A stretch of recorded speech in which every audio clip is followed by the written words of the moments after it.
ناظرین آداب، میں ہوں اسلم پرویز۔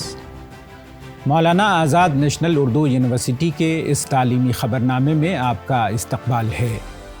آئیے نظر ڈالتے ہیں آج کی سرخیوں پر۔ وزیر تعلیم نے لوک سبھا میں وکست بھارت شکشا ادھیشٹھان بل 2025 کیا پیش۔ ابتدائی بچپن کی دیکھ بھال اور تعلیم کی قرارداد پر راجیہ سبھا میں ہوا مباحثہ، اور مولانا آزاد نیشنل اردو یونیورسٹی میں ریڈیو مانو 90.0 FM ٹرانسمیشن ٹاور کا ہوا شاندار افتتاح۔ اور اب خبروں کی تفصیل۔ مرکزی وزیر تعلیم دھرمیندر پردھان نے لوک سبھا میں وکست بھارت شکشا ادھیشٹھان بل 2025 پیش کیا۔ اس کا مقصد ملک کے اعلیٰ تعلیمی اداروں کو بااختیار بنانا اور تعلیمی نظام میں بہتر تال میل اور معیارات قائم کرنا ہے۔ یہ بل قومی تعلیمی پالیسی 2020 کے ویژن کے مطابق تیار کیا گیا ہے، جو تعلیمی خود مختاری، کثیر ضابطہ تعلیم اور تحقیقی فضیلت پر زور دیتی ہے۔ 12 دسمبر 2025 کو وزیر اعظم نریندر مودی کی صدارت میں مرکزی کابینہ نے اس بل کو منظوری دی۔ اس بل کے تحت ایک نیا جامع ادارہ قائم کیا جائے گا، جس میں ریگولیٹری، ایکریڈیٹیشن اور معیارات کے لیے 3 علیحدہ کونسلیں ہوں گی۔ اس کے نفاذ کے ساتھ UGC، AICTE اور NCTE سے تعلق رکھنے والے قوانین منسوخ کر دیے جائیں گے۔ یہ بل قومی اہمیت کے اداروں کو حاصل شدہ موجودہ خود مختاری کو برقرار رکھنے کی ضمانت بھی دیتا ہے۔ راجیہ سبھا میں ابتدائی بچپن کی دیکھ بھال اور تعلیم سے متعلق ایک نجی رکن کی قرارداد پر بحث ہوئی۔ نامزد رکن پارلیمنٹ سدھا مورتھی نے یہ قرارداد پیش کی۔ اس میں حکومت سے مطالبہ کیا گیا ہے کہ آئین ہند میں ترمیم کر کے نیا آرٹیکل 21B شامل کیا جائے، تاکہ 3 سے 6 سال کی عمر کے تمام بچوں کے لیے مفت اور لازمی ابتدائی بچپن کی دیکھ بھال اور تعلیم کی ضمانت دی جا سکے۔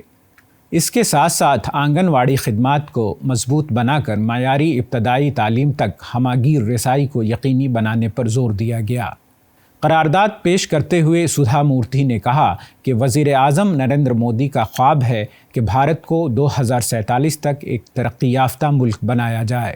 انہوں نے کہا کہ اس خواب کو حقیقت میں بدلنے کے کئی راستے ہیں، اور دفعہ 21B کا نفاذ بھی انہی میں سے ایک راستہ ہے۔ We have 3 to 6 or 3 to 14 years of education, compulsory, all over India, free education, which should become a birthright. Maulana Azad national Urdu university نے انسٹرکشن میڈیا سینٹر کے توسط سے عوامی رسائی کی سمت ایک اور سنگ میل عبور کرتے ہوئے کمیونٹی ریڈیو کے ٹرانسمیشن ٹاور کا قیام عمل میں لایا ہے۔ یونیورسٹی کے وائس چانسلر پروفیسر سید عین الحسن نے مانو 90.0 FM ریڈیو ٹاور کا افتتاح انجام دینے کے بعد خطاب کرتے ہوئے اسے ایک تاریخی سنگ میل قرار دیا۔ انہوں نے اس بات پر زور دیا کہ مانو ریڈیو یونیورسٹی اور قرب جوار کی کمیونٹیز کے درمیان نئے اور بامعنی روابط پیدا کرے گا۔ یونیورسٹی کے رجسٹرار پروفیسر اشتیاق احمد نے کہا کہ مانو FM ریڈیو اردو یونیورسٹی اور معاشرے کے مابین رابطہ کا کام کرے گا، بطور خاص نوجوانوں، خواتین اور پسماندہ طبقات کو اظہار خیال اور حصول علم کا ایک پلیٹ فارم فراہم کرے گا۔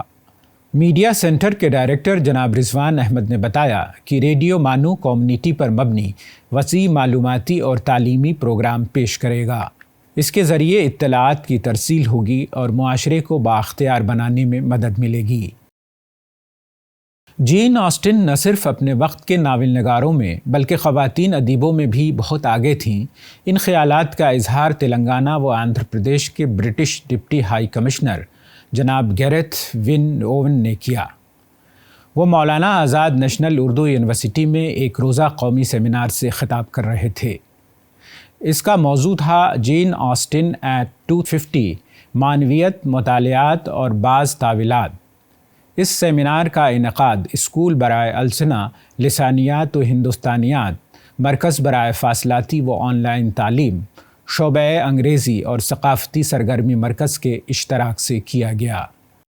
وائس چانسلر پروفیسر سید عین الحسن نے اپنے صدارتی کلمات میں کہا کہ جین آسٹن نے اپنے تخلیق کردہ یادگار کرداروں اور ان کے اقدار کے ذریعے ایک لازوال میراث چھوڑی ہے۔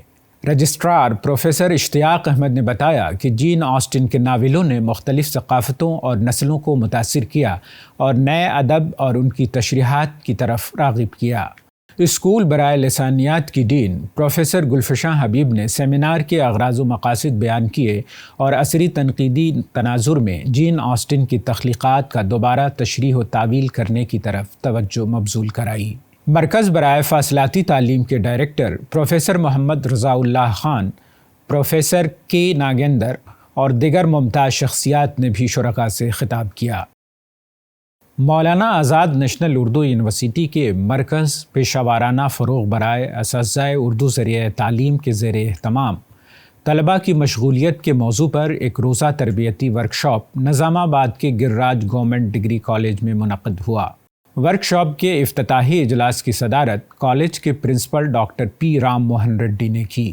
سی P D U M T کے ڈائریکٹر پروفیسر محمد عبدالسمیع صدیقی نے طلباء کی مشغولیت کی تفہیم کے موضوع پر خطاب کرتے ہوئے طلباء کی فکری، جذباتی اور عملی مشغولیت کو معیاری تعلیم کی بنیاد قرار دیا۔ اساتذہ کو اپنی تدریسی حکمت عملیوں میں تخلیقی اور مکالماتی انداز اپنانے کی تلقین کی۔ مولانا آزاد نیشنل اردو یونیورسٹی کے شعبہ تعلیم و تربیت کے ایسوسیٹ پروفیسر ڈاکٹر فرحت علی نے عملی مثالوں کے ذریعے فعال تدریس، گروہی سرگرمیوں، سوال و جواب اور مسئلہ حل کرنے کی مشقوں پر روشنی ڈالی۔ گرراج گورنمنٹ ڈگری کالج کی ایکیڈمک کوارڈینیٹر ڈاکٹر ناہیدہ بیگم نے اس نوعیت کی تربیتی سرگرمیوں کو اساتذہ کی پیشہ وارانہ ترقی کے لیے نہایت اہم قرار دیا۔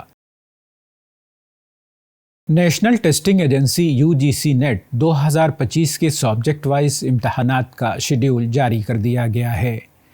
UGC نیٹ دسمبر 2025 امتحانات 31 دسمبر سے 7 جنوری 2026 تک منعقد کیے جائیں گے۔ یہ امتحانات کمپیوٹر بیسڈ ہوں گے۔ موضوع، تاریخ اور شفٹ ٹائمنگ کے ساتھ تفصیلی شیڈیول NTA کے ویب سائٹ پر موجود ہے۔ مزید تفصیلات کے لیے متعلقہ ویب سائٹ ملاحظہ کر سکتے ہیں۔ آئیے آخر میں ایک بار پھر نظر ڈالتے ہیں آج کی سرخیوں پر۔ وزیر تعلیم نے لوک سبھا میں وکست بھارت شکشا ادھیشٹھان بل 2025 کیا پیش۔ ابتدائی بچپن کی دیکھ بھال اور تعلیم کی قرارداد پر راجیہ سبھا میں ہوا مباحثہ۔ اور مولانا آزاد نیشنل اردو یونیورسٹی میں ریڈیو مانو 90.0 FM ٹرانسمیشن ٹاور کا ہوا شاندار افتتاح۔